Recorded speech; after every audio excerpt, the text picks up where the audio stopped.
All right, we made it to the sixth and final video of how to deharsh rock and metal songs.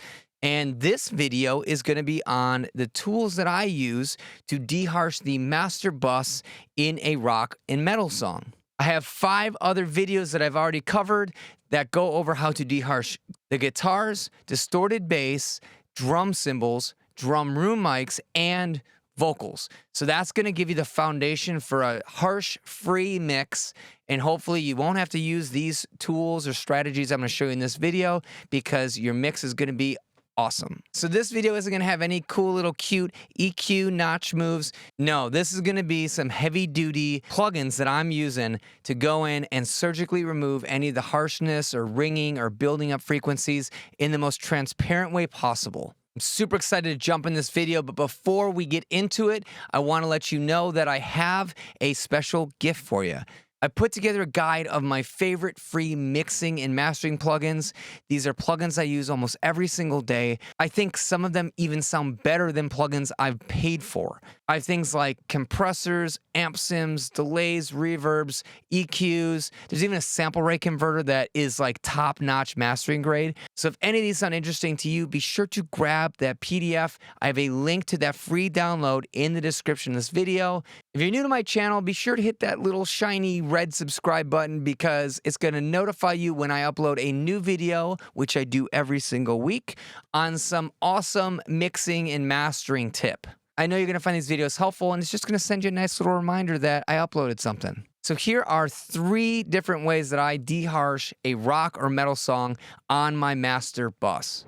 If you've been watching this entire series from start to finish, I apologize because you probably heard me say this a million times, but this session is brought to you by Brian Hood. He has these free multi-tracks available for download. So if you want to download these and practice on it, you can just go to the link in the description and grab them. So shout out to Brian Hood for being just an all-around great dude and incredible mixing and mastering engineer.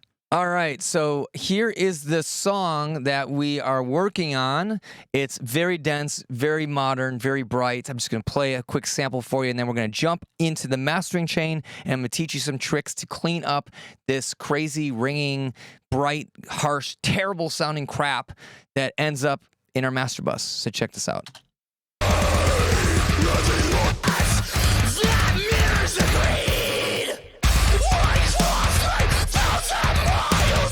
All right, so you can hear that. It is heavy as hell, but that doesn't mean it should sound harsh. So let's pull up our mastering chain and let's get into this. Show you some really cool plugins that are like black magic. So the first one is called Gullfoss. I don't know what it's doing. It just kind of is like, it's just like dancing. It just dances on your mix and it makes it sound better. So there's several different parameters. Basically, what this actually is doing is it is intelligently EQing in real time based on the content of the song.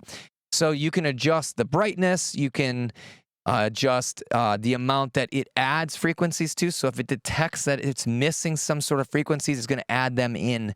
So let me just play it, and I'm just going to basically dial this in.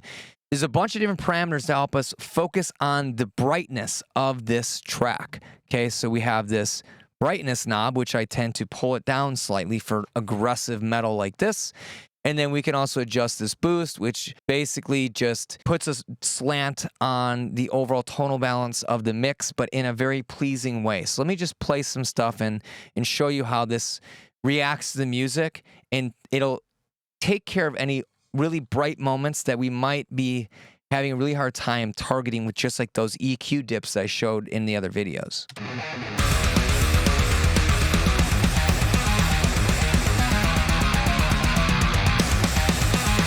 So you can see it's actually not doing a whole lot right now. And that's because this mix is pretty well balanced. But let's listen to when we get these vocals in, because it might start getting kind of bright.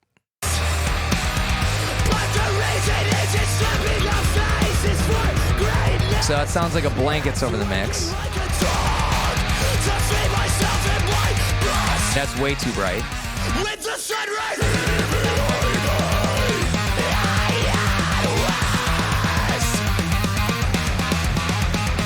So you can see it's just kind of tucking away some of these muddy frequencies, and then as things are getting bright with the crashes or the bright moments with the vocals, it just kind of adjusts in real time those harsh upper frequencies between like 3K and 8K.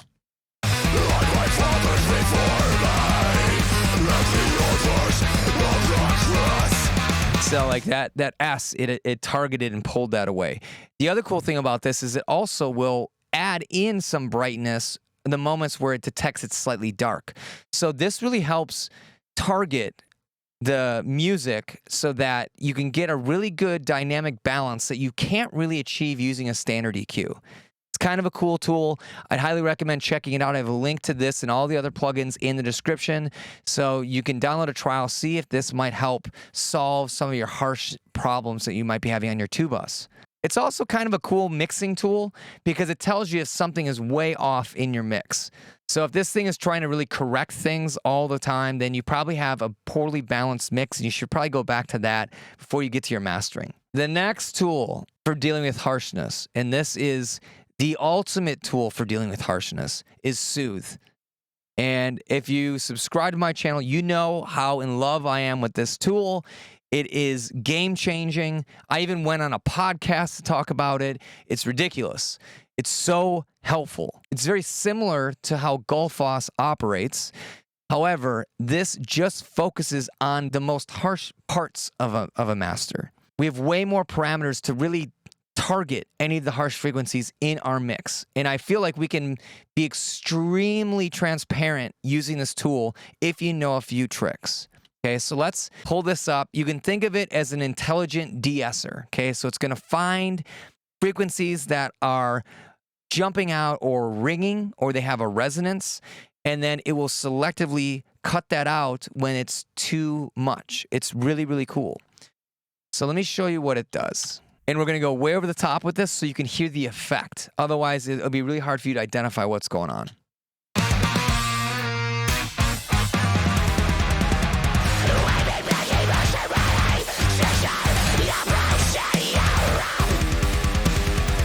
So when you click this delta knob, you're going to be able to hear exactly what is being removed from the audio.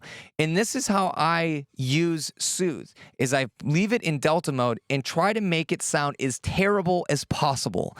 Sounds messed up, right? But by doing that, you're focusing on the regions where the mix is so harsh, and then that is what we're going to be removing when you unclick this delta button. Okay, the delta means difference. So we're going to highlight the worst parts and try to turn these parameters to make it sound as harsh as possible. Then we're going to selectively remove that harshest stuff. Okay? All right, so let's get into this.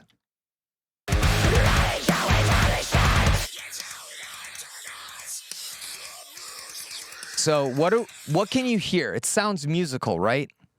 If it sounds musical, we're doing too much with Soothe. It should sound just like noise and ringing horrible stuff, okay? I can also hear that the snap of the drum transient, okay? We don't necessarily want to get rid of that. We want it for impact. But if you have a mix that has too much of that really bright, snappy snare drum that's harsh and it feels like someone's poking you in the forehead every time the drummer hits the snare, this can be a really good tool to just target that and soften that transient. So if you want to maintain the punch, you're just going to turn your tack higher, okay? That's going to let more of the punch through before we reduce those ringing frequencies. If you wanted to take away some of the harsh transients, we're going to make this faster. A lot of people just put it as fast as possible and they don't like how it sounds. That's because they're using it wrong, okay? So just open the attack up, let some of that natural stuff go through, and then we're going to find a good balance and get rid of all the harsh crap.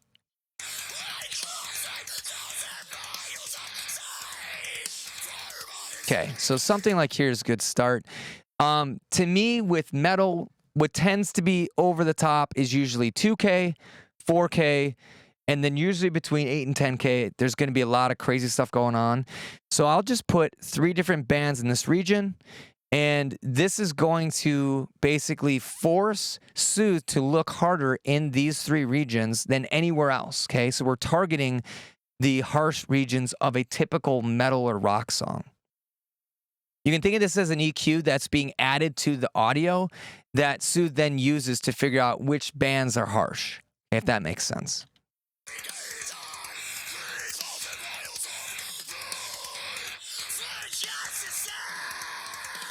So right here we can hear it's kind of annoying.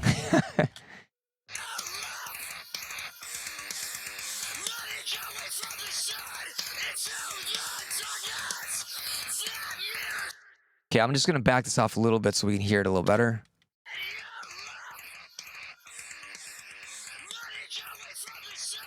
So you hear the S's on the vocal, they're coming through here. And I usually do a high pass filter just to I don't want it to really mess with the low bands. I like it to stay focusing on just these high regions. Cool. Some other things we can do. We can adjust the sharpness and the selectivity. Sharpness is just going to be how narrow the resonances are that it's going to be removing.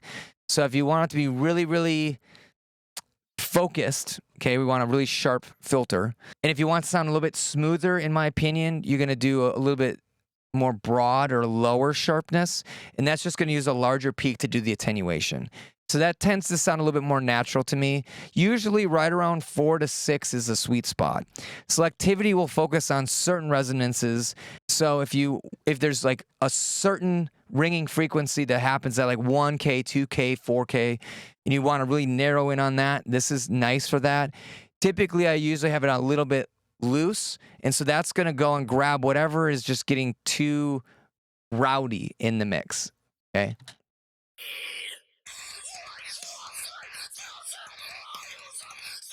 So actually, I think it sounds a little bit more harsh when we have the selectivity higher because it's targeting the cymbals that are ringing, okay?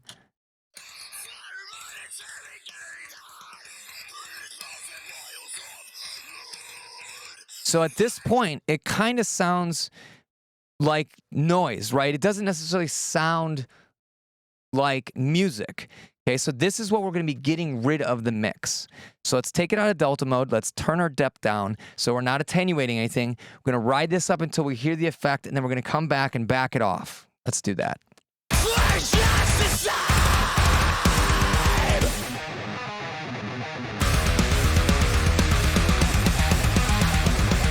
So right here, it's starting to sound a little bit too smooth and soft to me. So let's pull it back a little bit, and then we'll find a sweet spot.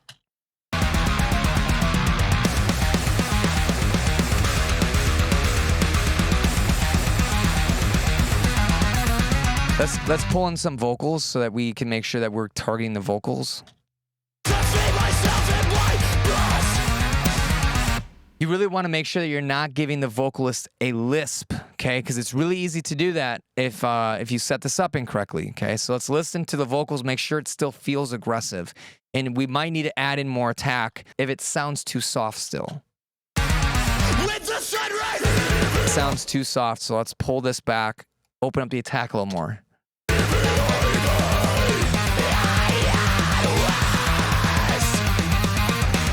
Another thing we can do is put it back in Delta mode, and then we can adjust these EQ knobs to then make it less likely to detect the vocals, okay?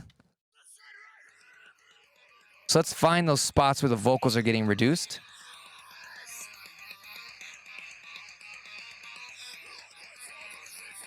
So it's like right here. So we can just actually dip this out, and now it's going to be harder for Soothe to detect the vocals. Okay, so let's listen and see what this sounds like.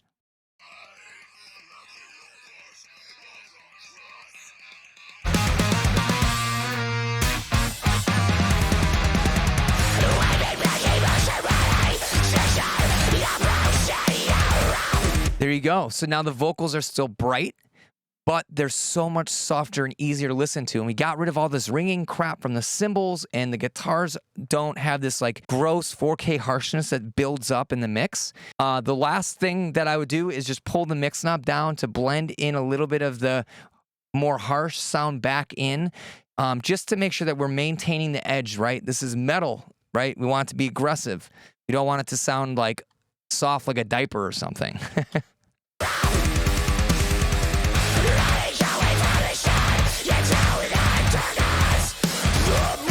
So let's bypass this so you can hear.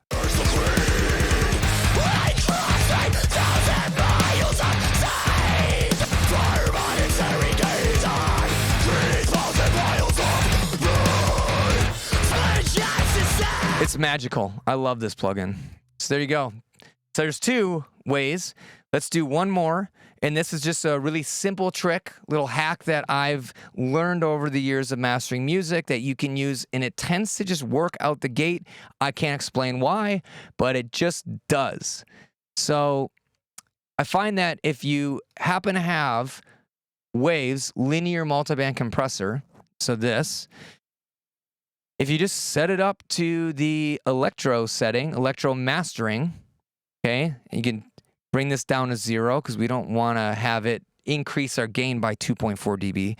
All you do is grab the range and pull it down until you start seeing some movement in the multiband compressor, okay? That setting, when you're mastering music, just always seems to work to just clean up any over-the-top, like 1 to 7K, when it gets too rowdy, especially on vocals when they jump in or if you have a big chorus, it just pulls that crap out and it gets out of the way when there's nothing else happening. So it works really well. Let me show you.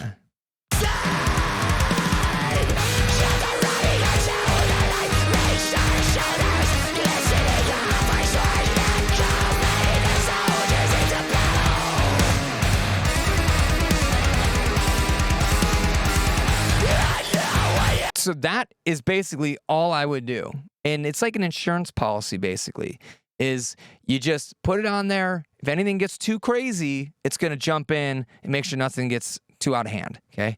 If you're trying to target those harsh frequencies, this purple and yellow band are positioned really well to help target harsh guitars and bass right here, and then harsh vocals, and then this can be harsh cymbals or like a sibilant vocal.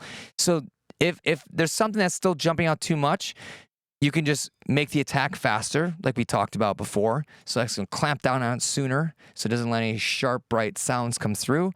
Or you can just pull the threshold down a little bit. You should not be doing a ton of gain reduction with this plugin. It's just there to jump in at the most bright moments, okay?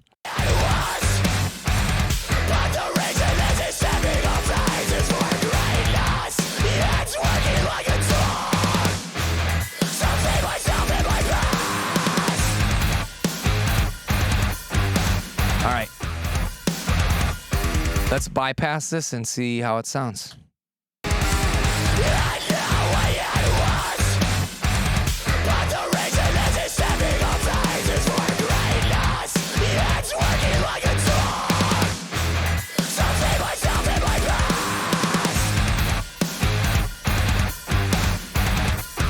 It almost sounds like it also tightened up the low mids for me a little bit too. So it's a cool little trick to play with. Again, if you feel like it took too much of the brightness away, either increase the attack to let more go through, or just back off this threshold. Or for that particular band, let's say you like the really, really airy cymbals, you can just take the range and pull it back, and then it's not going to attenuate it as much. So how do you approach deharshing your two bus? Let me know in the comments below. I'm curious to know if you've heard of Soothe or Gullfoss or any of these other plugins that I used. And if you have a secret weapon, or preferably one that's free, let me know in the comments, because I'd love to add that to my free plugin guide. Don't forget to check out those other videos in the series if you want to focus on deharshing one particular instrument over another. As a final reminder, don't forget to grab your free guide of my favorite free mixing and mastering plugins. My name is Bobby Balo, and I'm honored that you spent some time with me today. I hope you got something valuable from this, and I hope to see you in another video.